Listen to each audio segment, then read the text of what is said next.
धेनाञ्जनशलाकया चक्षुरुन्मीलितं येन तस्मै श्रीगुरुवे नमः। नमः ॐ विष्णुपादाय कृष्णपृष्ठाय भूतले श्रीमते भक्तिवेदान्त स्वामिनीति नामिने। नमस्ते सरस्वती देवे गौरवाणी प्रचारिणे निर्विशेष शून्यवादीं पाश्चात्यदेशतारिणे वंशाकल्पतरुभ्यश्च कृपा सिन्धुभ्यैव च पतितानां पावनेभ्यो वैष्णवेभ्यो नमो नमः। नमो महावदन्नाय कृष्णप्रेमोपदायते कृष्णाय कृष्णचैतन्य नाम्ने गौरतिसे नमः। हे कृष्णा करुणा सिन्धु दीनबन्धु जगत्पते गोपेशा गोपिका कान्त राधा कान्त नमोऽस्तुते। तप्तकाञ्चन गौराङ्गी राधे वृन्दावनेश्वरी वृषभानुसुते देवी प्रणमामि हरिप्रिये। जय श्री कृष्ण चैतन्य प्रभु नित्यानंद श्री अद्वैत गदाधर शिवसदि गौरभक्तवृंद। हरे कृष्ण कृष्ण कृष्ण हरे हरे हरे राम राम राम हरे हरे। ओम नमो भगवते वासुदेवाय। ओम नमो भगवते वासुदेवाय। ओम नमो भगवते वासुदेवाय। नमः विष्णुपदाय कृष्णपृष्ठाय भूतले श्रीमते जयवतके समन्त्याम नमचार्यपदाय नित्याख्यपदाय गौरपदाय। हरे कृष्ण। तो भगवत गीता एक विषय एक श्लोक सम्बन्धे আমরা একটু আলোচনা করব, চেষ্টা করব। শ্রী কৃষ্ণচন্দ্র ভগবান কি ভগবত গীতা পঞ্চম অধ্যায় কর্ম সন্ন্যাস যোগ। তদ্বুদ্ধয় তদাত্মান তন্নিষ্ঠা মৎপরায়ণঃ গচ্ছন্তি পুনরাবৃত্তিম জ্ঞান নির্ধূত কল্মষঃ। तद्बुद्धय तदात्मनः तन्निष्ठा तत्परायणः गच्छन्ति अपुनरावृत्तिं ज्ञान निर्धूत कल्मषः। तो कर्म सन्यास एक ही संगे कर्म तारपरे सन्यास अर्थ आछे कर्म करब किन्तु सन्यासीर मतो। कर्म सबाइके आमादेरके करते हय। तबे कर्मेर डेफिनेशन रयेछे अनेक। कर्म भ্যারাইটিস रकमेर कर्म रयेछे। पाप कर्म, पुण्य कर्म, तारपरे आबार आछे सकाम कर्म, निष्काम कर्म, आर आछे भक्तिमूलक कर्म। आबार आछे अकर्म, विकर्म, कर्म। कर्मेर अनेक भाग रयेछे। कर्म यदि आमरा ना बुझते पारी ताइलेई जंजाल सृष्टि हये जाबे। किन्तु कर्म आमादेर सबाइके करते हय। भगवत गीतार द्वितीय अध्याये भगवान बोलेछेन, तृतीय अध्याये भगवान बोलेछेन जे कर्म ना करे केउ कोनोदिन थाकते पारे ना। से सन्यासी होक, गृहस्थ होक, ब्रह्मचारी होक और बानप्रस्थी होक ना केन, कर्म सकलेर जन्य। जे सबाइके कर्म करते हबे एबं এই कर्म ছাড়া আমরা আমাদের জীবন ধারণ করতে পারবো না। যেরকম অন্ন খেয়ে আমরা জীবন ধারণ করি, তো অন্ন পেতে গেলে তো পরিশ্রম করতে হবে। परिश्रम करते गেলে कर्म करते হবে। कर्म करते গেলে परिश्रम হবে, স্বাভাবিক। তো সেজন্য कर्म অর্থাৎ সন্ন্যাস। সন্ন্যাস মানে সহজ অর্থে যদি বলা হয় সন্ন্যাস, কায় মন বাক্যে যিনি ভগবানের চরণে নিজেকে সম্পূর্ণরূপে স্মরণ করে দেন তিনি হচ্ছেন সন্ন্যাসী। কায় মন বাক্য সম্পূর্ণরূপে ভগবানের চরণে নিজেকে সমর্পণ করেন তিনি হচ্ছেন সন্ন্যাসী।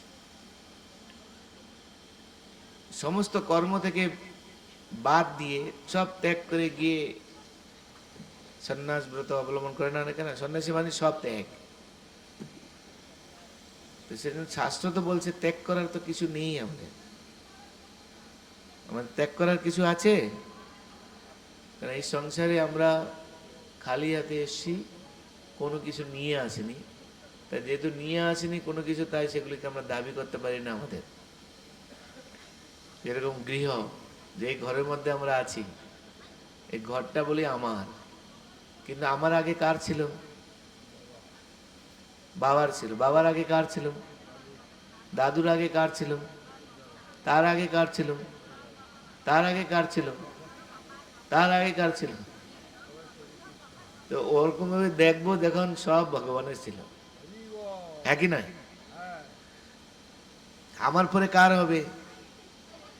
অন্য কার হবে না। তারপরে কার হবে? অন্য কার হবে। তাহলে আলটিমেটলি ঘর আমার নয়, কিন্তু সেই উপলব্ধি আমাদের নেই। যতক্ষণ আছে ততক্ষণ আমরা দাবি করছি এটা আমার। এটা হচ্ছে সবচেয়ে বড় প্রবলেম। তাই কর্মসন্ন্যাস যোগে ভগবান এই শ্লোকে বর্ণনা করে দিয়েছেন যে আমি এবং আমার, এইটাই হচ্ছে আমাদের এই জন্ম মৃত্যুর চক্রের কারণ। তাই এই শ্লোকের অনুবাদে বলছেন যে যার বুদ্ধি তদ্বুদ্ধয়, যার বুদ্ধি ভগবানের স্থির হয়েছে, যার বুদ্ধি ভগবানে স্থির হয়েছে। কেন এই বাড়ি আমার নয়। কার বাড়ি এটা? গোবিন্দের বাড়ি। আর সেটা বাদ দেন, এই বস্তু যা দিয়ে ঘরটা তৈরি হয়েছে ওগুলো কার? এই ঘর কি দিয়ে তৈরি হয়? ইট, বালি, সিমেন্ট আদি আদি আদি ইত্যাদি। তো এই যে বালি কার? আমাদের বাপ ঠাকুরদা কে তৈরি করেছেন? কোন বিজ্ঞানী তৈরি করেছে? কে তৈরি? সরকার তৈরি করেছে? কে তৈরি করেছে? আর শুধু আমরা জায়গা দখল করে আমরা বালি কারবার নিয়ে, এখন বালি কারবার আছে সবচেয়ে বড় মানি বালি। বালি চোর, কত চোর বেরোচ্ছে এখন সব। ভগবানের সম্পত্তি আমরা নিজের বলে দাবি করেছি। পরের সম্পত্তি যে নিজের বলে দাবি করে তাকে কি বলে? স্বাভাবিক না। অন্যের বস্তু যদি নিজের বলে আমরা দাবি করি আমাদেরকে কি বলবে? চোর। আমরা সবাই কি এখানে যত লোক বসে আছি সবাই চোর। আমরা বলুন না কেন? তাহলে সাধুকে চোর তো আমরা বানালাম, সাধুকে তাহলে যিনি বলেন এই সম্পত্তি আমার নয়, এগুলি কার? ভগবানের। কিন্তু ভগবান আমাকে দায়িত্ব দিয়েছেন সেগুলিকে রক্ষণাবেক্ষণ করার জন্য, যাই তার নষ্ট যেন না হয় তার দেখার দায়িত্ব আমার। তাই প্লাস্টার খসে গেলে প্লাস্টার করিয়ে আবার রং করাতে হবে, এটা কার দায়িত্ব? এটা স্বাভাবিক না। মালিক তো ঠ্যাঙের উপরে ঠ্যাং ঝুলিয়ে খায়, কাজ করে কে? চাকর দাসবাসী না, ওরাই তো কাজ করবে না। এইটাই হচ্ছে সাধু। মালিক হচ্ছেন ভগবান আর আমরা আছি। এই যে বলা হয়েছে যার বুদ্ধি বিশুদ্ধ বুদ্ধি, যার বুদ্ধি ভগবানকে উন্মুখ হয়েছে একে বলে বিশুদ্ধ বুদ্ধি। তদ্বুদ্ধয়, বিশুদ্ধ বুদ্ধি। বিশুদ্ধ বুদ্ধি হলে কলুষিত বুদ্ধি আছে, কলুষিত বুদ্ধি, নোংরা বুদ্ধি। একটা যদি বিশুদ্ধ বুদ্ধি হয় তাহলে নোংরা বুদ্ধিটা কি? বিশুদ্ধ বুদ্ধি হচ্ছে সবকিছু হচ্ছে কার? ভগবানের। তাহলে কলুষিত বুদ্ধি কার? সবকিছু আমার। এটাকে বলে কলুষিত বুদ্ধি। অর্থাৎ বুদ্ধি কলুষিত হয়ে গেছে, দূষিত হয়ে গেছে। বোঝা যাচ্ছে? তো যার বুদ্ধি কলুষিত হয়ে গেছে সে দাবি করবে সব আমার, এটা আমার, ওইটা আমার, কিন্তু বাস্তবে কোনো কিছু আমার নয়। কারণ আমি এসেছি খালি হাতে, যাব খালি হাতে। এক করি কিছু নিয়ে যেতে পারবো? এক ফোঁটা একটু মাটি নিয়ে যেতে পারবো? এই ভূমিতে জন্ম আমার, এই ভূমিতে মরি না, তাই মরার সময় একটুখানি এক ফোঁটা নিয়ে যেতে পারবো না। আলেকজান্ডারের নাম শুনেছেন? আলেকজান্ডার কে? হ্যাঁ হ্যাঁ, আলেকজান্ডার ভারতবর্ষকে আক্রমণ করেছিলেন। তো সারা দেশ জয় করতে করতে করতে করতে এই ভারতে আফগানিস্তান, যে বর্তমান আফগানিস্তান, ওটাকে বলা হয় গান্ধার প্রদেশ। বর্তমান আফগানিস্তান আমাদের ভারতেরই একটা অঙ্গরাজ্য ছিল। সেটা হচ্ছে গান্ধারী, মাতা গান্ধারীর নাম শুনেছেন? গান্ধারীর বাপের বাড়ি। মহারাজ সুবেলের রাজধানী ছিল বর্তমান যে আফগানিস্তান, সেটা।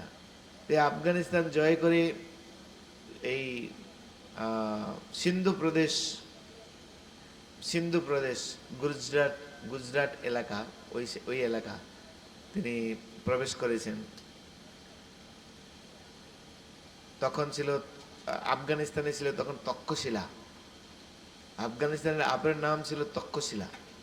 ওই তক্ষশিলাতে, সেখানে ভারতের অর্থনীতি শাস্ত্রের শিক্ষা পাঠ ছিল। সেখানে ইকোনমিক্স পড়ানোর মেইন কলেজ ছিল ওখানটা, আপনার তক্ষশিলা। আর সেখানকার গুরুকুলের মেইন আচার্য ছিলেন চাণক্য পণ্ডিত। তখনকার সময়ে চাণক্য পণ্ডিত ছিলেন। তো আলেকজান্ডার তক্ষশিলাকে দখল করেছেন, তারপরে পৌরব রাজ্য দখল করেছেন, নেপাল রাজ্য আদি সব দখল করেছেন, কিন্তু ভারতের ওই পর্যন্ত আসতে পারেছিলেন।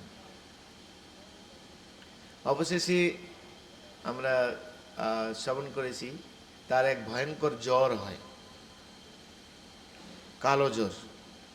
তো ওই জ্বরে ডাক্তার অলরেডি বলে দেন যে আলেকজান্ডারের আর বাঁচার কোনো সম্ভাবনা নেই।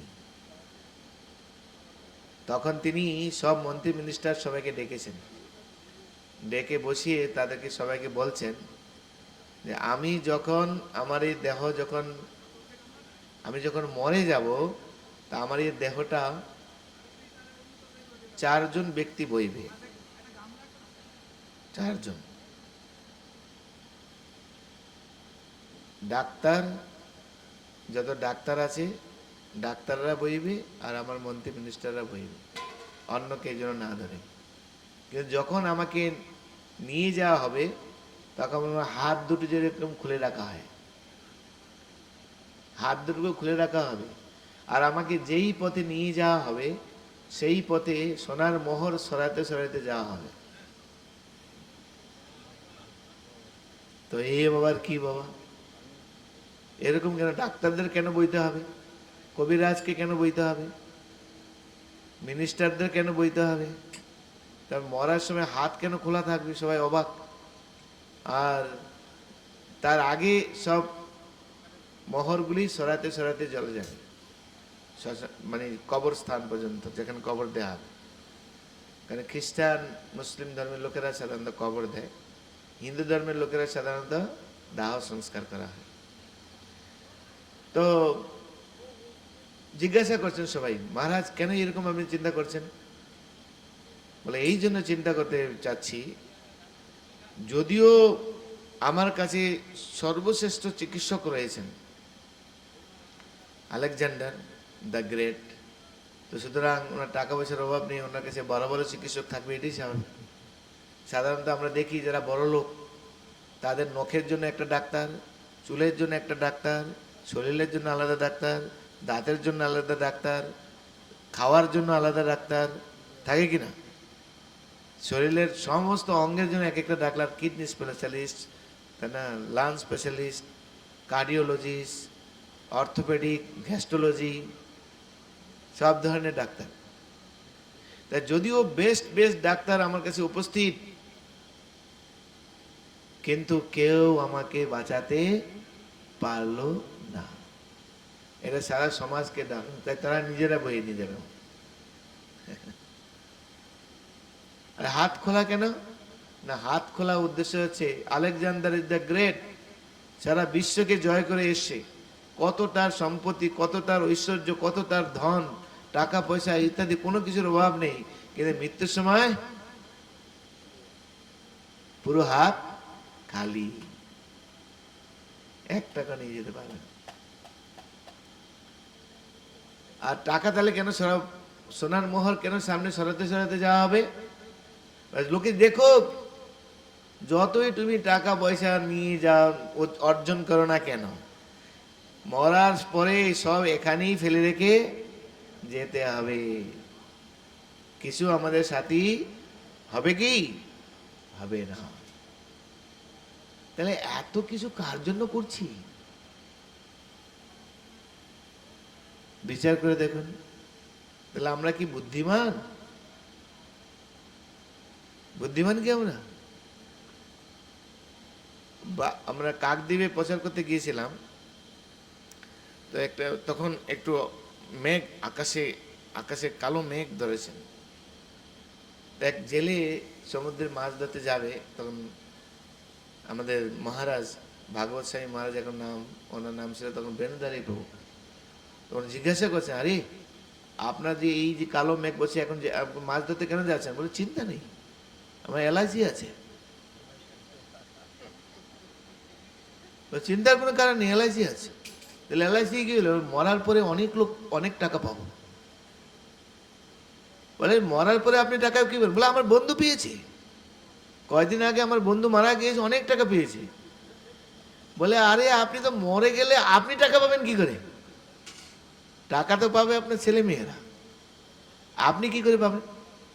বলে, ও আচ্ছা। তখন বলে, আচ্ছা আমি তো পাবো না, আমার ছেলে মেয়েরা পাবে, তা আপনার গতি কি হবে?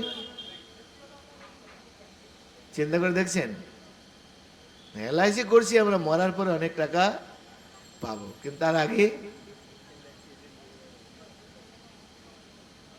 একই বলা হয় কলুষিত বুদ্ধি।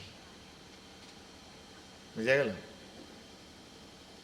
তো আমরা ভাবি এলআইসি করছি, এমএস করেছি, তারপরে নানা রকম পোস্ট অফিসের প্ল্যান রয়েছে আমাদের, আমাদের অনেক হেল্প হবে না।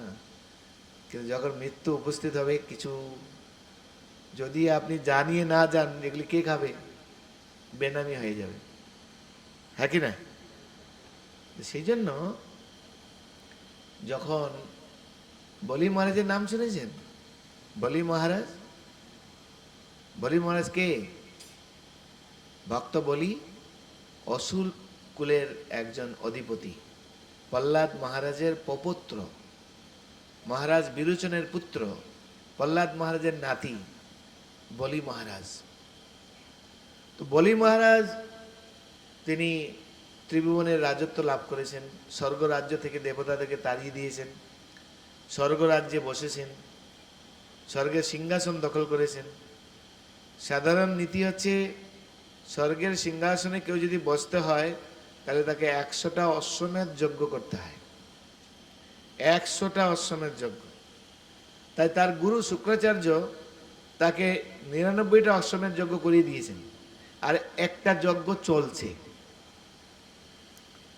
সেই সময় মাতা অদিতি প্রয়ব্রত অনুষ্ঠান করে 12 দিনের মধ্যে ভগবানকে পুত্ররূপে লাভ করেছেন, ভগবান বামনদেব।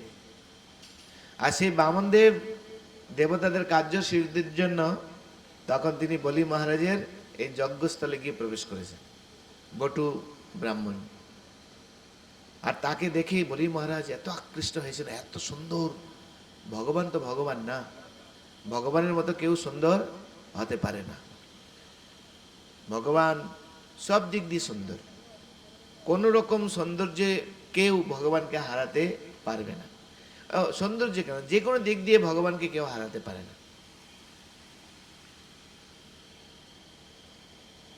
কেউ হতে পারে, বলতে পারে আমি বাটপার, কিন্তু ভগবানের চেয়ে বাটপার আর কেউ নেই এই জগতে, হ্যাঁ কি না? সর্বশ্রেষ্ঠ বাটপার ছিল হিরণ্যকশিপু, সর্বশ্রেষ্ঠ বাটপার। ব্রহ্মাকে টুপি পরিয়েছে, ব্রহ্মাকে বলছেন অমর বর দাও, বলে বেটা আমি অমর নই, তোমাকে কি করে অমর দেব? বলে তাহলে পিতামহ একটা কাজ করুন, আমাকে এই বর দেন, আমি দিনে মরব না। বলে ঠিক আছে তথাস্তু। আমি রাতে মরব না, তথাস্তু। আমি ওপরে মরব না, তথাস্তু। নিচে মরব না, তথাস্তু। ঘরে মরব না, তথাস্তু। বাইরে মরব না, তথাস্তু। না দিন না রাত, না ঘর না বাইরে, না উপর না নিচ, কোনো অস্ত্রের দ্বারা আমি মরব না। বলে তথাস্তু। আর বিচার করছে কি করবে? কোনো মানুষ আমাকে মারতে পারবে না, বলে তথাস্তু। কোনো দেবতা আমাকে মারতে পারবে না, বলে তথাস্তু। কোনো, তারপরে বলছে কি আর কি চাওয়া যায়? কোনো অস্ত্রের দ্বারা আমাকে মারা যাবে না, বলে তথাস্তু। তো বলছে ব্রহ্মাজি এইবার অমর বর দিবেন না, তাই ছলনা করে অমর বর নিয়ে নিলাম।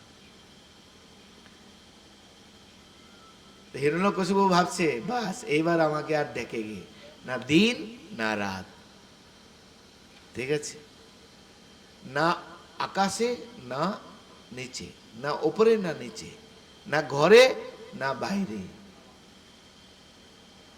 না কোনো দেবতা মারবে, না কোনো অসুর মারবে, না মানুষ মারবে, না কোনো কেউ মারবে, না কোনো অস্ত্রের দ্বারা মারা যাবে।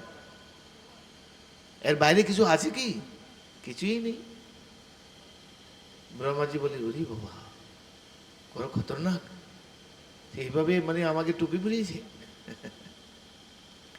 ব্রহ্মাজি বর দিয়ে দিয়েছেন, আর হিরণ্যকশিপু চারিদিকে অত্যাচার শুরু করে দিয়েছেন, ত্রাহি তাহি মাম চারিদিকে।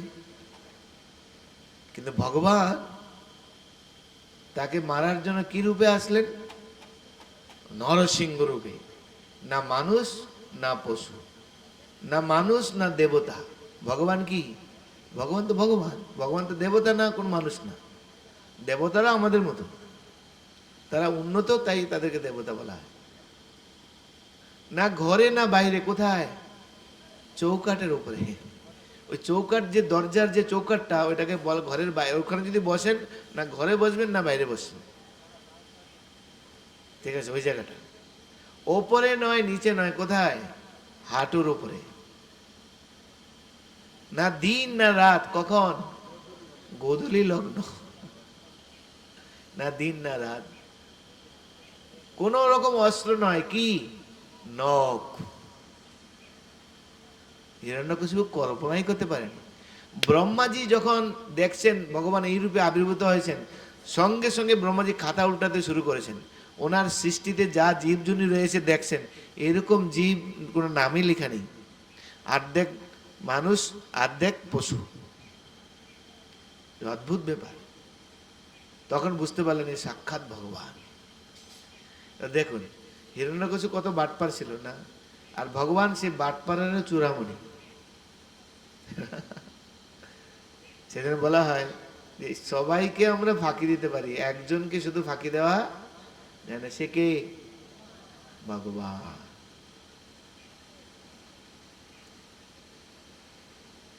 শুধু আমাদেরকে বিশ্বাস করতে হবে। তার প্রমাণ আছে, হিরণ্যকশিপু তার প্রমাণ, ভগবান নরসিংহ অবতার তার প্রমাণ। এখন যারা কলুষিত বুদ্ধি, তারা কিন্তু এসব বুঝতে পারবে না। যাদের কলুষিত চেতনা, তারা কিন্তু এগুলো বুঝতে পারবে না। তাই বলা হয়, বলি মহারাজ, সেই বলি মহারাজ দরবারে যখন ভগবান গিয়েছেন, ভগবানের রূপ দেখে এত আকৃষ্ট হয়েছেন, এত আকৃষ্ট হয়েছেন, সঙ্গে সঙ্গে যজ্ঞ থেকে পূজারীকে বলছেন এখন যজ্ঞ রাখুন, সুন্দর একজন ব্রাহ্মণ আছে, তাকে আগে স্বাগত করি। তারপরে স্বাগত করতে গিয়েছেন, স্বাগত করার পরে ভগবান তার প্রতি অত্যন্ত প্রসন্ন হয়েছেন।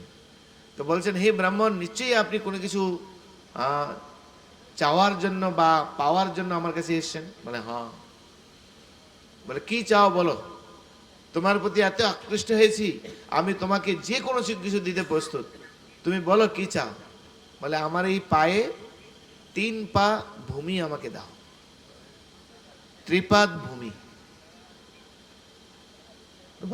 বলি মহারাজ বলছেন আপনি আমাকে অপমান করছেন, আমি এই ত্রিলোকের রাজা, আমি চাইলে আপনাকে 10খানা গ্রাম, 1খানা শহর সব দিতে পারি, আমি আমাকে হাজার হাজার গরু গাভী ব্রাহ্মণ বালিকা কত কিছু আমি দিতে পারি, আর আমার কাছে মাত্র 3 পায়ে, ছোট ছোট পায়ে, এটা আমাকে অপমান করা হচ্ছে না? ভগবান বামনদেব বললেন দেখো, প্রয়োজনের অতিরিক্ত কোনো কিছু সঞ্চয় করা আছে আমাদের এই নষ্টের মূল কারণ আমাদের জীবনকে। প্রয়োজনের অতিরিক্ত বস্তু হচ্ছে অত্যাহারের মধ্যে বলে, অত্যাহার প্রয়াসস্য প্রজল্প নিয়ম আগ্রহ জনসংঘর্ষ লৌলঞ্চ সরবীর ভক্তি বিনশ্বতি। প্রয়োজনের অতিরিক্ত অর্থ সঞ্চয় যদি আমাদের মধ্যে থাকে, তাহলে আমাদের মধ্যে দূষিত ভাব চলে আসবে। সেই জন্য কোনো সৎ ব্যক্তির এই প্রয়োজনের অতিরিক্ত অর্থ সঞ্চয় করা উচিত নয় বলে আমি মনে করি। তাই আমার প্রয়োজন ত্রিপাদ ভূমি, তুমি ত্রিপাদ ভূমি দাও। এখন কি করবেন বলি মহারাজ? বলে ঠিক আছে, হাতে জল নিয়ে যে আসমান করতে যাবেন, গুরু শুক্রাচার্য এসে বলছেন এই দাঁড়াও দাঁড়াও, এই যে দেখছো বটু ব্রাহ্মণ, এই ব্রাহ্মণ নয়, এই সাক্ষাৎ বিষ্ণু তোমাকে ছলনা করার জন্য এখানে এসছেন, দেবতাদের কার্য সিদ্ধি করার জন্য। আর এই যে ত্রিপাদ ভূমি চেয়েছে না, এই 3 পা ভূমির মাধ্যমে তোমার সমস্ত কিছু সে দখল করে নেবে, তখন আর তোমার কোনো কিছু থাকবে না। তাই হে বলি, যখন তোমার কোনো কিছু থাকবে না, তোমার জীবিকা অর্জন কি করে হবে, সংসার কিভাবে চলবে? তাই তুমি তাকে দান করো না। যদি দান করো তাহলে তোমার সব সর্বনাশ হয়ে যাবে।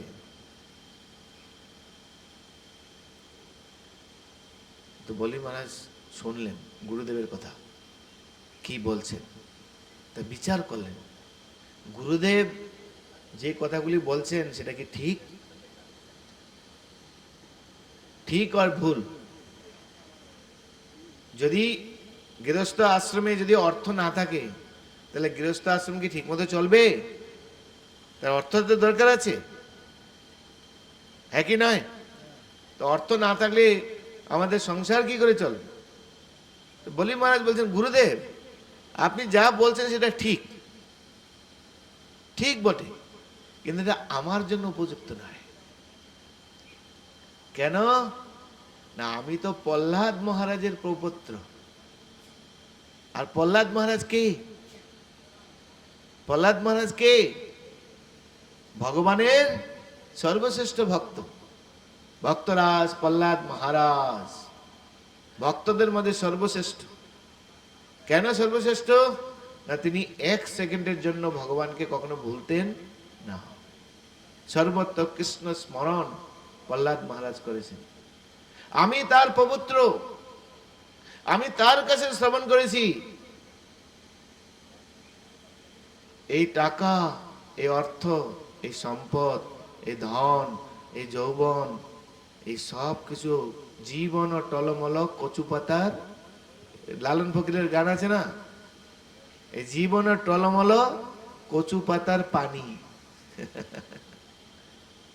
কচু পাতার উপরে যে জল থাকে, সেই জলটার কি অবস্থা হয়, মানে টটটট করে থাকে, একটুখানি কাত হলেই কচু পাতার সঙ্গে সঙ্গে জল। আমাদের জীবনটা হচ্ছে সেরকম। আমার দাদু তার কাছ থেকে শুনেছি, তিনি আমাকে শিক্ষা দিয়েছেন এই টাকা পয়সা ধন সম্পদ আমাদের জীবনের সাথী নয়। জীবনের একমাত্র সাথী হচ্ছে সাক্ষাৎ ভগবান কৃষ্ণ। তিনি চাইলে, তিনি যদি চান,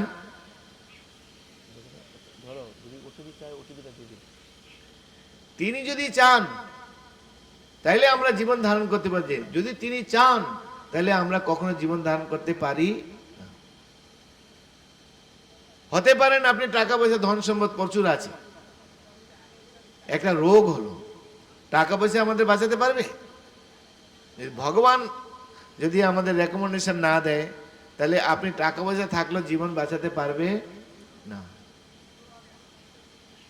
আবার যদি ভগবান চান, আপনার 1 টাকার ওষুধে আপনার জীবন রক্ষা হয়ে যাবে। তাই হে গুরুদেব, এই অর্থ, এই সম্পদ মৃত্যুর সময় তো সব ছেড়ে চলে যেতে হবে। তাই যখন অর্থ রয়েছে, টাকা পয়সা রয়েছে, তাকে সৎ পাত্রে দান করাটা হচ্ছে সবচেয়ে বুদ্ধিমানের কাজ। আর গুরুদেব আপনি বলেছেন, এই হচ্ছে সাক্ষাৎ ভগবান বিষ্ণু। আর এই জগতে বিষ্ণুর মতো পাত্র যদি পাওয়া যায়, আর তাকে যদি দান করা যায়, তার চেয়ে কি আর সৎপাত্র আর কেউ পাওয়া যাবে? জন্ম জন্মান্তরের চক্রে অনেক কিছু অর্থ রোজগার করা যাবে, কিন্তু সব জন্মে যে সৎপাত্রকে দান করা, সেটা কি চারটেখানি ব্যাপার? বিচার করে দেখুন, ভগবত গীতার নীতি অনুসারে দান সব জায়গায় করা যাবে না। দান করার জন্য আপনার উপযুক্ত পাত্র লাগবে। আপনি দান করেছেন একজনকে, সে গিয়ে মদ নিয়ে খেলো, এই দান করার জন্য যে মদ খেলো, তার ফলও আপনাকে পেতে হবে। নেশা করলো, উপযুক্ত স্থান লাগবে, যেখানে সেখানে আপনি দান করতে পারবেন না। উপযুক্ত তিথি লাগবে, উপযুক্ত সময় লাগবে, তাইলে দানের মহিমা রয়েছে। সেই দানের মাধ্যমে আপনি ঊর্ধ্বলোক গতি হবে আপনার। আর যদি সেই দান সৎপাত্রে না হয়, উপযুক্ত সময় না থাকে, উপযুক্ত তিথি না থাকে, অসময়ে দান হয়, তাহলে কিন্তু তার রেজাল্টও। তাই গুরুদেব আপনি বলুন, বিষ্ণুর চেয়ে শ্রেষ্ঠ পাত্র কেউ আছে যাকে দান, অন্য কেউ তাকে দান করা যায়? কারণ শাস্ত্রের বর্ণনা অনুসারে আমাদের জীবনকে এমন ভাবে সাজাতে হবে যেমন সর্বদা আমরা শ্রেষ্ঠ আচরণ করতে পারি। তাই ভগবানের ভজন করা, ভগবানের নাম করা, আমি হরির নামই দেখুন না কেন, এই জগতে হরির নামের চেয়ে কি শ্রেষ্ঠ কোনো মন্ত্র আছে? হ্যাঁ আর না? আর চুপ আছেন কেন আপনারা? হরিনামের চেয়ে শ্রেষ্ঠ কোনো মন্ত্র আছে? তাহলে কেন আমরা হরিনাম গ্রহণ করছি না? কারণ আমাদের চেতনা কলুষিত, আমাদের দূষিত মনোভাব, আমাদের বুদ্ধি ভ্রষ্ট হয়ে গেছে। তার প্রমাণ কি? আমি প্রমাণ দেখুন, আমি প্রমাণ দিচ্ছি আমাদের। আপনি হয়তো কৃষ্ণ ভক্ত না, আপনি বলতে পারেন হরিনাম তো বৈষ্ণবদের জন্য, আমি তো শাক্ত, আমি শিবের উপাসক, আমি শৈব, আমি শক্তির উপাসক, আমি শাক্ত, আমি কেন এসে হরিনাম নিতে যাব? বলতে পারেন আপনি। আমি তো ওই বাবার ভক্ত, ওই বাবা তো হরিনাম জপ করেন, আমি কেন জপ করতে যাব? কিন্তু একটা জিনিস বিচার করুন, যখন এই দেহের পতন হবে, দেহ থেকে যখন আত্মা যাবে যাবে অবস্থা, তখন লোকেরা এসে কি বলবে? কি বলবে? হরি বল, হরি বল, হরি বল, হরি নাম, হরে কৃষ্ণ কৃষ্ণ কৃষ্ণ হরে হরে, হরে রাম রাম রাম হরে হরে। আর যখন আমি মরে যাব, সবাই শ্মশান ঘাটে আমাকে নিয়ে যাবে, কি বলতে বলতে নিয়ে যাবে? ওম নমঃ শিবায়, ওম শান্তি। কি বলবে? বলো হরি। আর এদিকে কীর্তন চলতে যাবে, আর মাঝে মাঝে কি বলবে? বলো হরি, বলো হরি, বলো হরি, হরি বল, বলো হরি, হরি বল। একই নয়? এখন ওখানে কি বিচার করবে? এই বৈষ্ণব একে হরিনাম করি, এই শাক্ত একে অন্য কিছু মন্ত্র বলি, বলবে কেউ? কেউ বলবে না। কেননা এইটাই শাস্ত্রের বিধান। হরের নাম, হরের নাম, হরের নামইব কেবলম, কলো নাস্তিব্য নাস্তিব্য নাস্তিব্য নাস্তিব্য গতির অন্যথা। সেই জন্য আমাদের শাস্ত্রগ্রন্থ বলছে, নাম বিনা কলিকালে নাহি আর ধর্ম, সর্বমন্ত্র সারনাম এই শাস্ত্র মর্ম। আর নাম এত শক্তিশালী, নাম এত পাওয়ারফুল, নাম এত মাধুর্যময়। আপনি পাপী থেকে যদি পাপী হন, ভয়ঙ্কর থেকে ভয়ঙ্কর আপনি যদি দুষ্টু হন, আপনি যদি নামকে আশ্রয় করেন, তাহলে আপনি মহান ব্যক্তিতে পরিণত হতে পারেন। সেজন্য বলা হয়, পাপী তাপী যত ছিল হরি নামে উদ্ধারিল, তার সাক্ষী জগায় আর। শুধু তাই নয়, এই নাম এত শক্তিশালী, এত পাওয়ারফুল, আপনি তাকে যেইভাবে গ্রহণ করবেন সেইভাবে আপনি উপকৃত হবেন। আপনি সঠিকভাবে হরিনাম করতে পারছেন না, ঠিক আছে, আপনার মুখে উচ্চারণ আসছে না, জিহ্বাতে আপনার উচ্চারণ আসছে না, আর যেরকম আছে সেরকম বলুন না, চেষ্টা করুন। যেরকম রত্নাকর দস্যুর নাম শুনেছেন? কোথাকার লোক ছিল? রামায়ণের লোক ছিল, রামচন্দ্রের সময়, তেতা যুগে।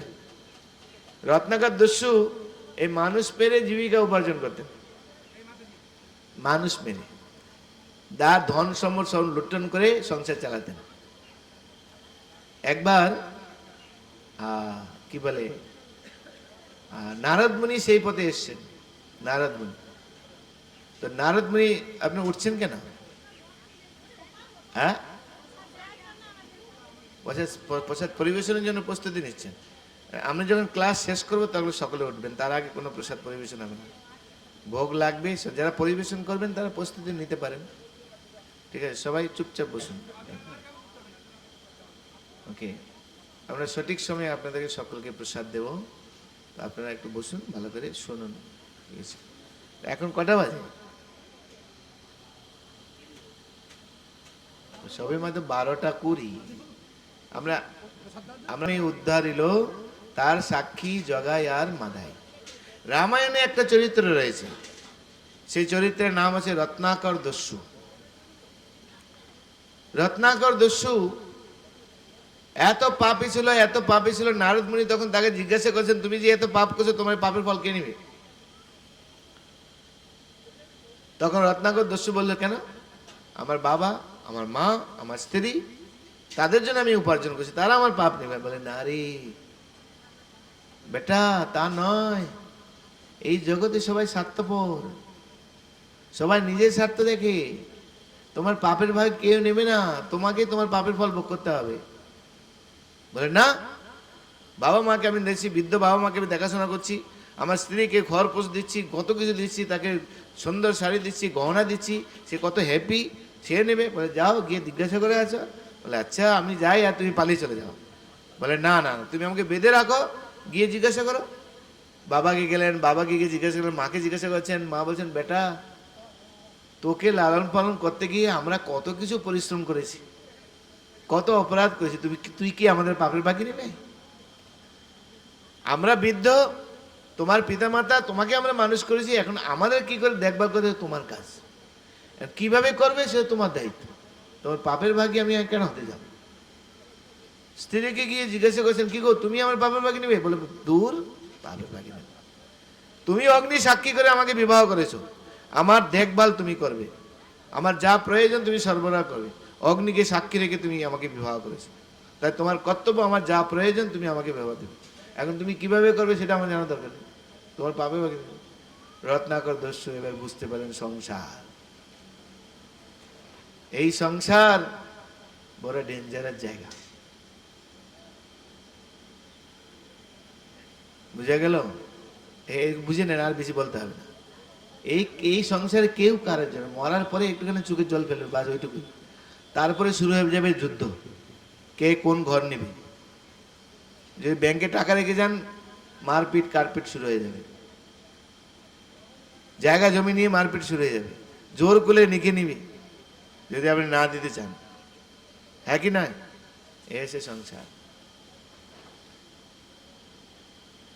তো রত্নাকর দস্যু ফিরে আসলেন, বলে, হে নারদ মুনি, বুঝতে পারলাম কেউ আমার পাবে না, কিন্তু আমার উপায় কি হবে? আমি তো কত জীবজনীকে হত্যা করেছি, কত অপরাধ করেছি, কত পাপ করেছি। বলে, বেটা চিন্তা নেই, ভগবানের নাম এত শক্তিশালী, তুমি যদি আকুলতার সঙ্গে অনুরাগের সঙ্গে, ভালোবাসার সঙ্গে যদি নাম গ্রহণ করো, নাম প্রভু তো এত দয়ালু, এত দয়ালু, একবার নাম করে যত পাপ হরে, পাপীর সাধ্য নয় তত পাপ করে। এই নাম এত মহিমাশালী। তাই তুমি আমার সঙ্গে কিভাবে সেই নাম করব? তুলসী মঞ্চ তৈরি করো। মেদিনীপুরে দেখবেন সব বাড়িতে তুলসী মঞ্চ আছে, আছে কি নয়? এই তুলসী মঞ্চের পাশে বসে তুমি প্রতিদিন এই হরির নাম জপ করো, ভগবানের নাম জপ করো। কলিযুগের নাম হচ্ছে হরে কৃষ্ণ কৃষ্ণ কৃষ্ণ হরে হরে, হরে রাম রাম রাম হরে হরে। দাপর যুগের নাম আলাদা, আর ত্রেতা যুগের নামও আলাদা। তারপর ত্রেতা যুগে একমাত্র নাম হচ্ছে রাম নাম। তাই তুমি আমার সাথে বলো রাম, সবাই বলুন রাম। কিন্তু রত্নাকর দস্যু রাম বলতে পারেনি। রত্নাকর দস্যু কি বলতেন? কেন মরা বলতো? কেন সারা দিন জীবকে হত্যা করত, আর হত্যা করে শুধু আনন্দ নিত। একটা পশু হত্যা করতো, এই মরেছে। একটা মানুষকে মানুষ, এই মরেছে। সারা দিন শুধু মরা মরা মরা। আর সারা দিন যেটা নিয়ে আমরা চিন্তা করবো সেটাই আমার মনের মধ্যে গেঁথে যাবে। তাই মরা মরা বলতে বলতে মুখের জিহ্বার মধ্যে মরা শব্দটি চলে এসেছে। নারদ মুনি বলছেন, বলে রাম। রত্নাকর দস্যু বলছে মরা। আরেকবার বল, বলো রাম। বলুন সকলে রাম। রত্নাকর দস্যু বলছে রাম মরা। নারদ বলছে কি করা যায়? বল যা, ঠিক আছে, তুই মরা মরাই জপ, ওইটাই ভগবানের নাম মনে করে জপ। মরা মরা রাম রাম রাম রাম। মরা মরা বলতে বলতে কি আসবে? আপনি একটু তাড়াতাড়ি করুন, দেখুন। মরা মরা রাম রাম রাম রাম রাম রাম রাম রাম রাম রাম রাম। বাস, ওই রাম নাম জপ করতে করতে বাল্মীকি মুনি, বাল্মীকির স্তূপে তার শরীর পরিবর্তন হয়ে গেল। চিন্তা করে দেখুন, রাম রাম রাম রাম। তার এই যে দিব্য তেজ, সেই দিব্য তেজের আভা ব্রহ্মলোক পর্যন্ত পৌঁছে গিয়েছে। সেখান থেকে ব্রহ্মা ছুটে আসলেন। ব্রহ্মা ছুটে এসে তখন তাকে আশীর্বাদ দিলেন। দেখুন আপনি, যে বাল্মীকের স্তূপ থেকে যেহেতু তার শরীর উৎপন্ন, সেজন্য তার নাম দিলেন কি? বাল্মীকি। বুঝে গেল? নাম দিলেন বাল্মীকি। আর সেখানে রাম নাম জপ করে, এখন কি প্রসাদ শুরু হচ্ছে নাকি আপনাদের? তাহলে কেন ডাকাডাকি করছেন লোকদেরকে? রাম রাম রাম। তো দেখুন যে ভগবানের দিব্য নাম কত পাওয়ারফুল। ভগবান আছেন ভাবগ্রাহী জনার্দন। ভাবগ্রাহী জনার্দন। ভগবান আমাদের শুধু ভাবটুকু দেখেন, আমরা কিভাবে ভগবানকে আরাধনা করছি। যদি সেই ভাবনা আমাদের থাকে, তাইলেই আমাদের উদ্ধার নিশ্চিত। যদি ভক্তিভাব না থাকে, তাহলে কোনো কিছুই নাম করলেও আপনি নামের রস পাবেন না। ভক্তি যদি না থাকে, তাহলে এই প্রসাদ যখন খাবেন আপনি প্রসাদ মনে হবে না, অন্ন ডাল সবজি মনে হবে। সেটা আধ্যাত্মিক কথা শ্রবণ করতে হয়। কৃষ্ণ কথা শ্রবণ করার পর সেই অনুসারে যখন আপনি কার্য করবেন, তখন তার মহিমা আপনাকে কাজ করবে, তা না হলে কাজ করবে না। প্রসাদের মহিমা না জানলে তাহলে প্রসাদ খেয়েও আপনার কোনো কাজ হবে না। বুঝা গেল? তা আমার বলার তাৎপর্য যে বলি মহারাজ তিনি বুঝতে পেরেছিলেন, আর বুঝতে পেরে তিনি তার গুরুদেবের কথা শুনেননি। গুরুদেব, সারা জগৎ যাকে পাওয়ার জন্য লালায়িত,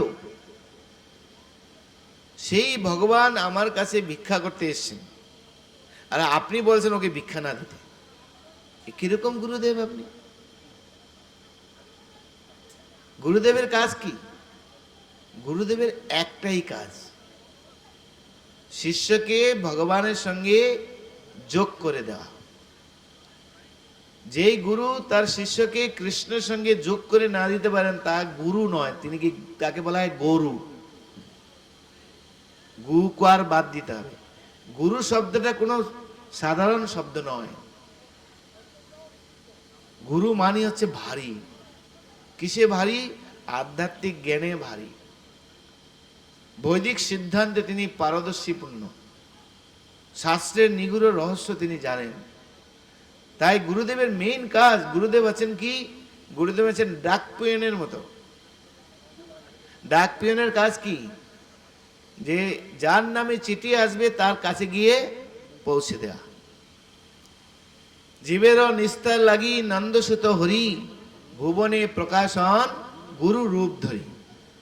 তার জীবকে যখন ভগবান চান নিস্তার করার জন্য তিনি গুরু রূপে আসেন।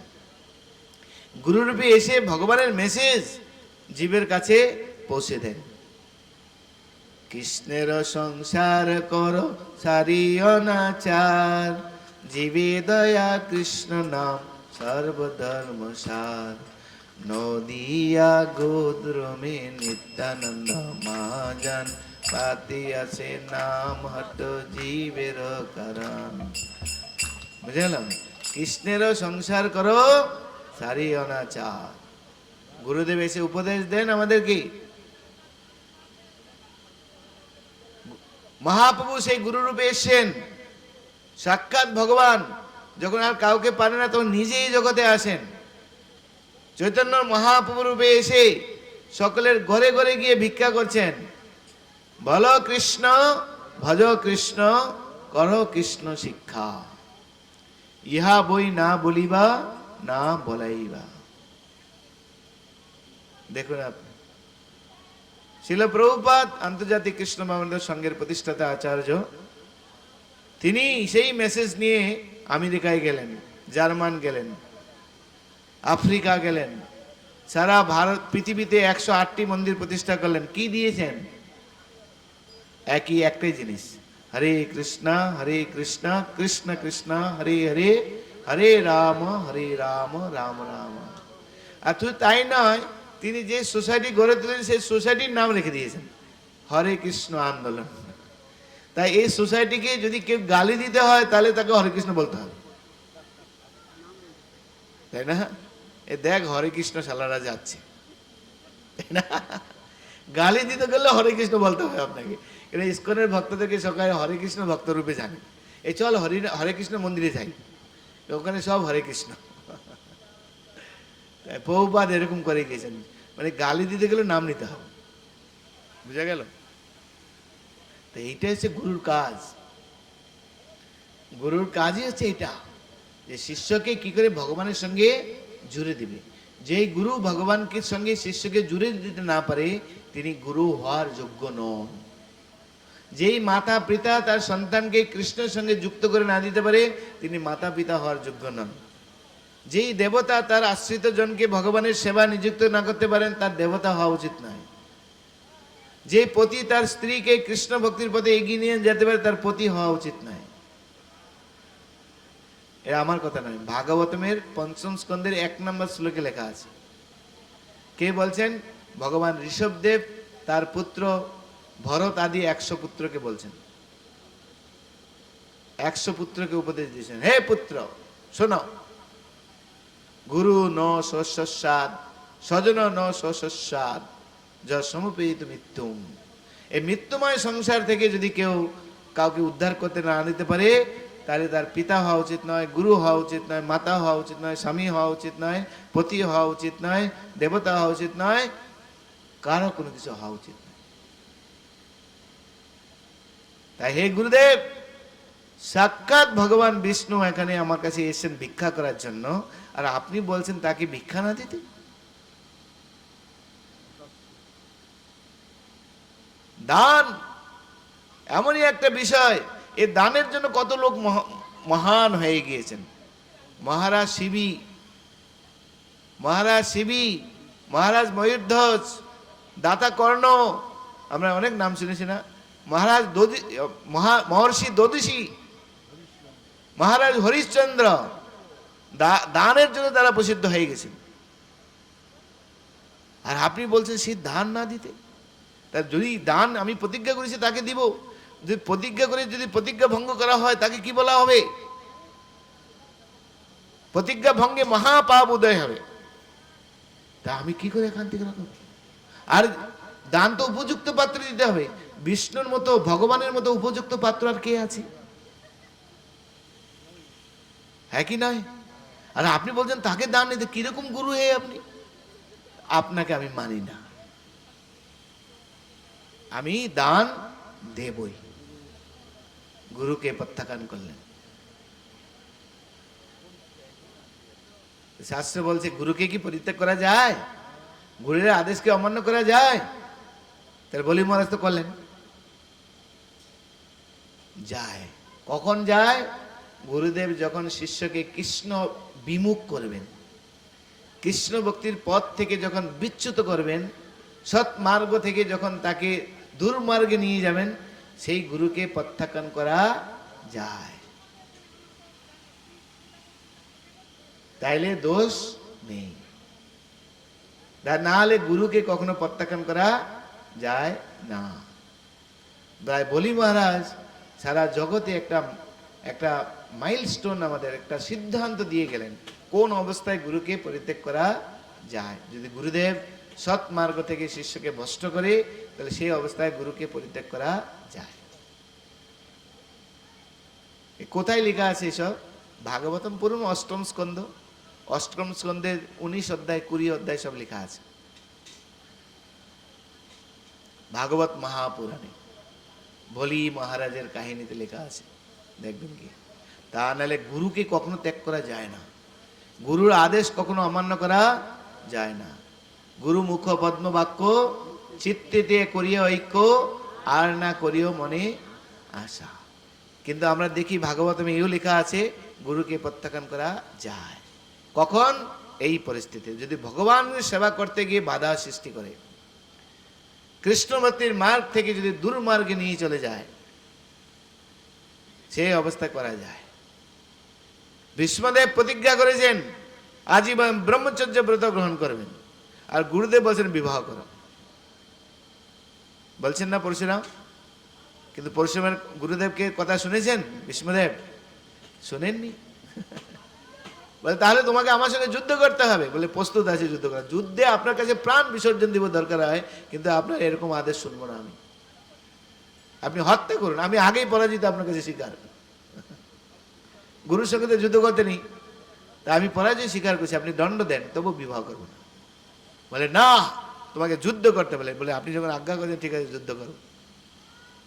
যুদ্ধ করেছেন কিনা?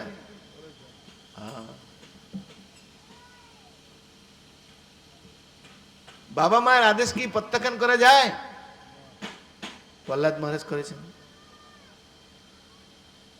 হিরণ্যকশিপুর আদেশ প্রত্যাখ্যান করেছেন, হ্যাঁ কি নয়? আত্মীয় স্বজনকে ভগবানের জন্য পরিত্যাগ করা যায়? যায়। বিভীষণ করেছেন, ব্রজবাসীরা করেছেন, তার জন্য তারা মহান হয়ে গেছেন। এরকম ইতিহাস সব বর্ণনা করা রয়েছে। ব্রাহ্মণ পত্নীরা তাদের স্বামীদের আদেশ প্রত্যাখ্যান করেছিলেন ভগবানের জন্য খাবার নিয়ে যাওয়ার জন্য। তার যজ্ঞের সব উপকরণ নিয়ে ছুটছেন কৃষ্ণের জন্য খাবার নিয়ে যাওয়ার জন্য। খাওয়া দাওয়া হয়ে গেল, ভগবান বলছেন এবার যান। বলে আমরা তো স্বামীদের আদেশ প্রত্যাখ্যান করে এসে তারা তার ঘরে নেবে না। বলে না, আমার আশীর্বাদে তোমাদেরকে সাদরে নিয়ে নেবে, যাও ফিরে যাও। ফিরে গিয়েছেন, সেই ব্রাহ্মণেরা তখন শঙ্খধ্বনি করছেন তাদের পত্নীদের প্রতি, স্বাগত করে তাদেরকে নিয়েছেন ঘরে। বলে ধন্য তোমাদের জীবন, ধিক আমাদের ব্রাহ্মণত্ব। যার জন্য আমরা যজ্ঞ করছি, তপস্যা করছি, সেই সাক্ষাৎ পরমেশ্বর ভগবান আমাদের দরবারে এসে বলছেন আমাদের ভোগ লাগছে, খাবার দাও। আমরা বলছি আগে যজ্ঞ হোক, যজ্ঞে নিবেদন হয়ে তারপরে সবকিছু হবে। আর তোমরা বুঝতে পেরেছো সাক্ষাৎ ভগবান, তাই তোমরা আমাদের কথাকে উপেক্ষা করে গেলেও তোমরা এই মহান কাজ করেছো, তাই তোমরা আমাদের শিক্ষা গুরু হয়ে গেলে। বুঝতে পেরেছেন? ভাগবতের 10 স্কন্ধের কথা। তাই ভগবানের জন্য যে বা জীবন যুদ্ধ করে সে বাঁচিয়া রহে, আর সব মরে অকারণে।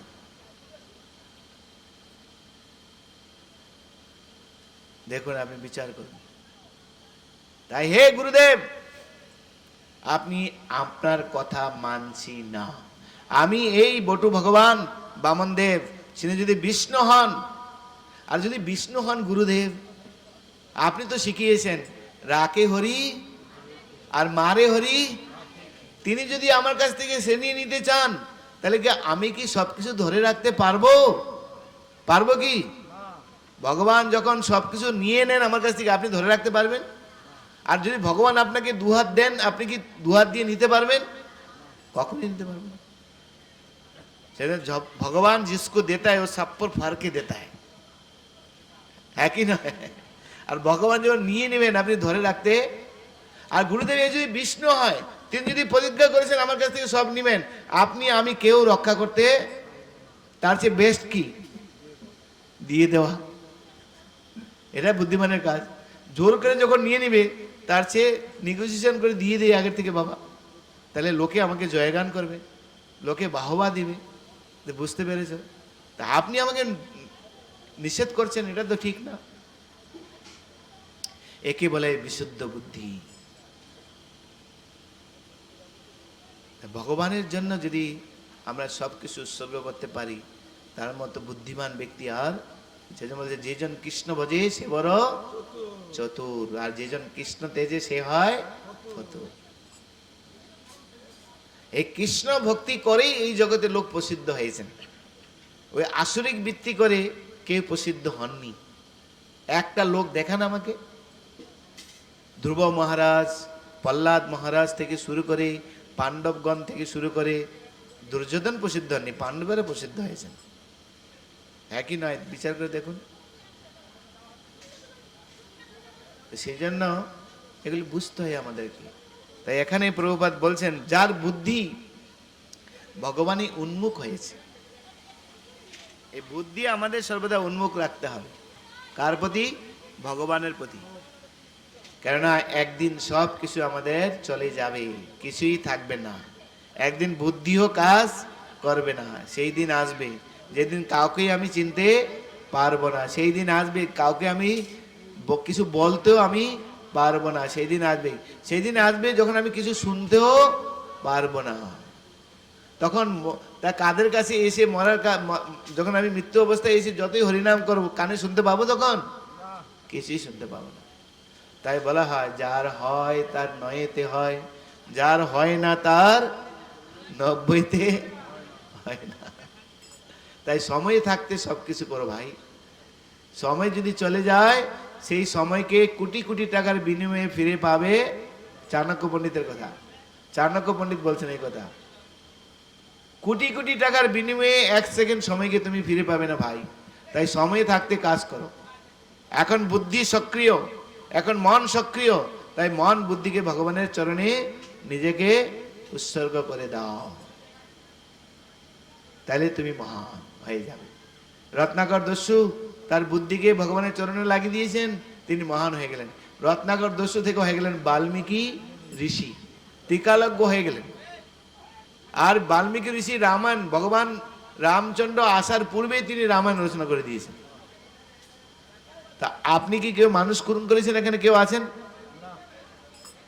কিন্তু রত্নাকর দস্যু মানুষ খুন করেছে।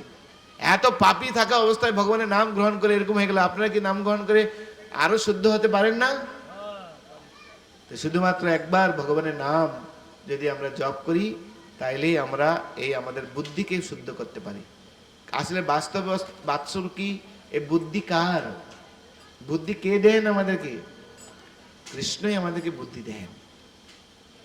সেজন্য দেখুন আপনি, মনের উপরে কি? বুদ্ধি। এই মনের উপরে রেখেছেন বুদ্ধিকে। তাই মনকে বুদ্ধির দ্বারা পরিচালনা করতে হবে। মন যা চাইছে সেইভাবে যদি আপনি কাজ করেন তাহলে হবে না। মনকে বুদ্ধির দ্বারা বিবেচনা করতে হবে। এখন বুদ্ধি যদি কলুষিত হয়, তাহলে মনও কলুষিত হয়ে যাবে। তো সেজন্য বুদ্ধি যার ভগবানই উন্মুখ, তার বুদ্ধি হচ্ছে সুন্দর বুদ্ধি, বিশুদ্ধ বুদ্ধি। যার বুদ্ধি ভগবানই উন্মুখ নয়, তার বুদ্ধি হচ্ছে কলুষিত বুদ্ধি। তো কলুষিত বুদ্ধি হলে মনটা কি হবে? কলুষিত। ধর মার কাট খা, এরকম চলবে। কাকে মেরে কি বড় লোক হব, এসব চিন্তা হবে। কার অনিষ্ট করবো, এইসব চিন্তা হবে। কাকে ডাউন করবো, এইসব চিন্তা হবে। আর যদি বুদ্ধি উন্মুখ হয়, ভগবানের নিষ্ঠা হয়, বিশুদ্ধ বুদ্ধি হয়, অন্যকে কি করে আমি হেল্প করব, লোককে কি করে সহায়তা করব, লোকের প্রতি দয়া কি করে করব, করুণা কি করে করব, এই মনোভাব মনোবৃত্তি আসবে। এই মনোবৃত্তি আমাদের তৈরি হবে। সেই জন্য এখানে বলছেন যে যার বুদ্ধি ভগবানের উন্মুখ হয়েছে, মন ভগবানের চিন্তায় যার একাগ্র হয়েছে, বুদ্ধি যদি ভগবানের উন্মুখ হয় তাহলে মনও ভগবানের চিন্তায় একাগ্র হবে। কেননা এই মন হচ্ছে বুদ্ধির গোডাউন। বুঝা গেল? মন হচ্ছে বুদ্ধির গোডাউন। এখন বুদ্ধি যদি ঠিক না থাকে তাহলে মনও গন্ডগোল হয়ে যাবে। তো মন কি করতে হবে? ভগবানের চিন্তায় একাগ্র করতে হবে। মনকে ভগবানের চিন্তায় একাগ্র করতে গেলে মনকে প্রশিক্ষণ দেওয়া দরকার। কেন মন মানুষের বন্ধু, মন মানুষের শত্রু। কোন মন মানুষের বন্ধু? যেই মনে আমরা কৃষ্ণকে স্মরণ করতে পারি, কৃষ্ণ চিন্তা করতে পারি, সেই মন মানুষের বন্ধু। আর যেই মন ভগবানের চিন্তা না করে জড় বিষয়ের দিকে ধাবিত হয়, সেই মন তার শত্রু। আর এটা কিভাবে সম্ভব? তাকে ট্রেনিং দিতে হবে। কিভাবে ট্রেনিং দেব? যেরকম মনটা কিরকম? মন হচ্ছে সেই দৈত্যের মতো, এক জায়গায় স্থির থাকে না। এখন একটা ভাবছি, কিছুক্ষণের মধ্যে আবার আরেকটা ভাবছি। সেই গল্প শুনেছেন না? সেই এক প্রদীপ থেকে এক দৈত্য বেরিয়েছে। হ্যাঁ, দৈত্য বেরিয়ে বলছেন, স্বামী আমাকে কাজ দেন, যদি কাজ না দেন আপনার গর্দান দেব আমি। বেতাল, বেতাল, সে বেতালের গল্প। সে বেতাল আবির্ভূত হয়েছেন, বলুন কি জন্য আমাকে আবির্ভূত? কাজ দেন, কাজ না দিলে আপনার গর্দান নেব। বলে যাও, আমাদের এখানে গ্রামে অনেক জঙ্গল, সব জঙ্গল সাফ করে দাও। মুহূর্তের মধ্যে সব জঙ্গল সাফ। বলে রাস্তাটা ঠিক নেই, আমার গাড়ি ঢুকে নেয় রাস্তা দিয়ে, যাও গাড়ি 2 ফুট করে বাড়িয়ে দাও। সঙ্গে সঙ্গে বাড়ি দিস। এই জায়গায় নোংরা পড়ে আছে, সব ঠিক করে দাও। সঙ্গে সঙ্গে ঠিক। সব বাড়িগুলি, যেখানে ঘরগুলি মানে মানে কি বলে টিনের ঘর, বেড়ার ঘর আছে, সেগুলো পাকা বাড়ি করে দাও। সঙ্গে সঙ্গে পাকা বাড়ি হয়ে গেল। বলে কাজ দেন। চিন্তা হয়ে গেছে কি কাজ দেবে, উপায় নেই। তাই গুরুর শরণাপন্ন হলেন। গুরুদেব এই ব্যাপার, একটা মন্ত্র পেয়েছিলাম আমি, সেই মন্ত্রের মাধ্যমে সে বেতাল আবির্ভূত হয়েছে। বেতাল বলছে আমাকে কাজ দাও, না রে সব কাজ দিয়ে সব কাজ শেষ। আর এখন কাজ করতে গিয়েছে একটা, এখন পরে কি কাজ দেব? বলে এক কাজ কর, ওকে বল 100 হাত একটা বাঁশ নিয়ে আসতে।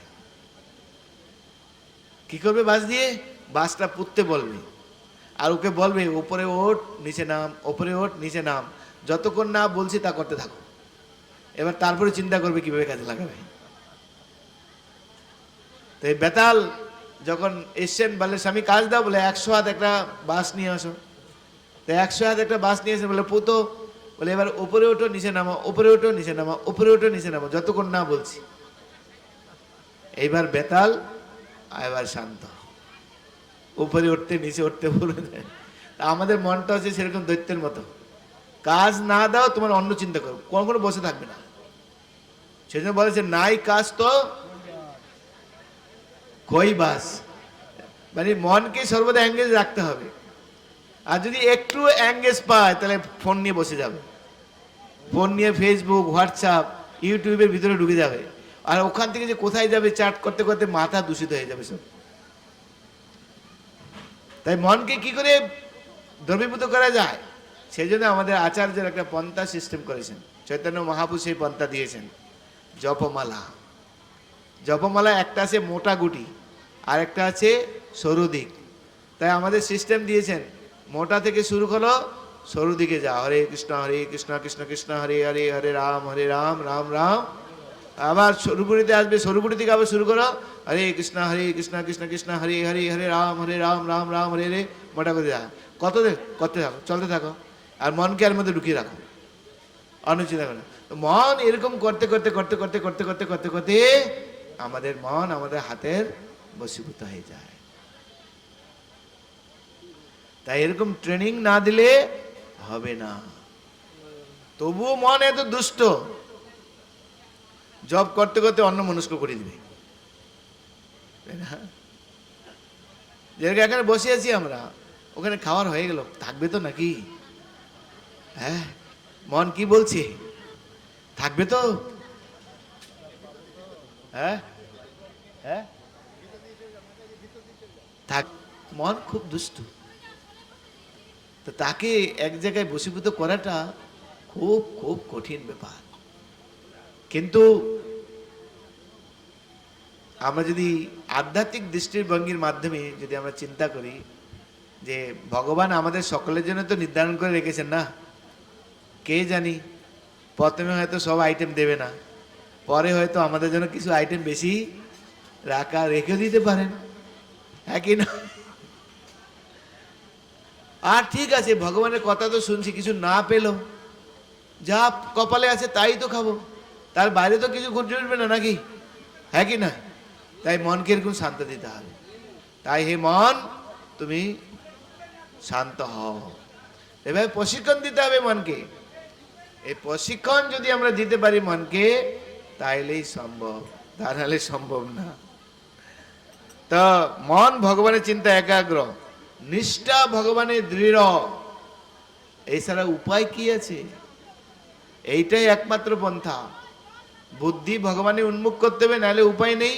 মন ভগবানে একাগ্রিত না করলে ভজন সাধন হবেও না। তাই দৃঢ় নিষ্ঠা সহকারে করতে হবে। আর ভগবানই হচ্ছেন একমাত্র আশ্রয়। বিচার করে দেখুন, এই জগতে সবাই আমাদের সাথ ছেড়ে দেবে। যখন আমি মরে যাব, স্ত্রী আমার সাথ ছেড়ে দিবে, ঘরের দরজা পর্যন্ত আর যাবে না। আত্মীয় স্বজন আমার সাথ দেবে, কোথায় পর্যন্ত যাবে? শ্মশান পর্যন্ত যাবে, তারপরে আর দিবে? আর সাথ দেবে না। আর দেহ কতদূর পর্যন্ত যাবে? চিতা পর্যন্ত। চিতার পরে আর দেহ যাবে? যাবে না। আমি একা চলে যাব। আর আমার সাথে কে যান? আত্মা। আর তার সাথে কে থাকে? পরমাত্মা। তা আমি যেখানে যাই পরমাত্মা আমার সাথে সেখানে, শুধু ভগবানই আমাকে সাথ ছাড়েন না। তা যে বিপদে আপদে আমার সাথ দেয়, যে সবসময় আমার সাথে থাকে, তাকে আশ্রয় করব, না যে আমার কদিন পরে আমার হাত ছেড়ে দিবে তাকে আমি আশ্রয় করব? ভগবান। সেই জন্য খুব ইম্পর্টেন্ট এটাকে বুঝা, যে একমাত্র ভগবানই হচ্ছেন আমাদের আশ্রয়, আর কে আমাদের আশ্রয় নয়। এটা ভেরি ভেরি ইম্পর্টেন্ট। যাই হোক, এইভাবে এই ধরনের জ্ঞান লাভ করে, এই জ্ঞানের দ্বারা তার কলুষ সম্পূর্ণরূপে দূর হবে। এইরকম জ্ঞান যদি আপনি জানতে পারেন, তাইলে আপনার সমস্ত কলুষ দূর হয়ে যাবে। তখন আপনি ভগবানের ভজন করতে পারবেন। এইভাবে এই জন্ম মৃত্যুর চক্র তখন আমাদের রোধ করা যাবে।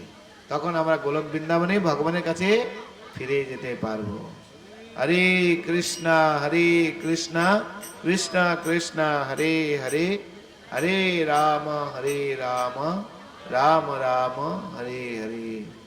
শ্রী কৃষ্ণচন্দ্র ভগবান কি, সমবেত ভক্তবৃন্দ কি, নিতাই গৌর প্রেমানন্দে। হরি হরি বল।